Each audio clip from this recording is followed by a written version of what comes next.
Pete Hegseth wants to make the military a more dangerous place for men. Okay, so there's a lot to say about the military-industrial complex, the relationship between the military and patriarchy. What I do want to talk about is the completely ridiculous and unnecessary meeting that was had at the Pentagon. Now, you see, what I want to talk about here is this particular comment that was made, and I want to explain why it is so damn troublesome. I want to talk about one issue in particular, and that is this. Okay, so here's the thing I gotta tell you. 1/4 of women in the US Armed Forces are victims, and 6% of men are victims. Those numbers seem very different.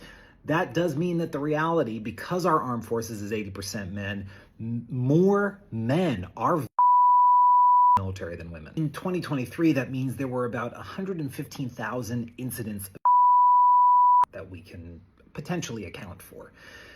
The problem is not just that those incidents happen, but the reporting rate is staggeringly low, to the tune of 1.6% per one study conducted by the Army. The Secretary of Defense War is now signaling that by trying to overhaul this process, which we all know means makes it harder to actually bring a case about, this doesn't just matter for folks in the military. This matters because it impacts how we talk about and how we think about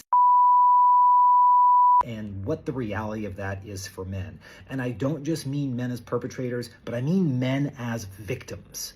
Right now I'm reading the amazing book, Talk to Your Boys, from Christopher Pepper and Joanna Schroeder, and I want to share something from the book that's really stuck with me. In a chapter on dating and relationships, the authors share a quote from a boy named Carson, age 14, in which he says, "I feel like only girls get warned about abusive partners."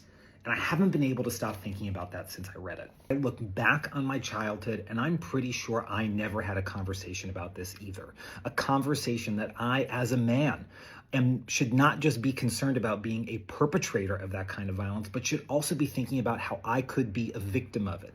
We're never given the tools for how to talk about it, for how to find spaces to acknowledge it, and for how to ask for help when it happens. It makes it even harder for us to actually recognize when these things happen, because we are not told that it is something that could happen to us. We are not just the perpetrators of it, but we are oftentimes the victims of it too.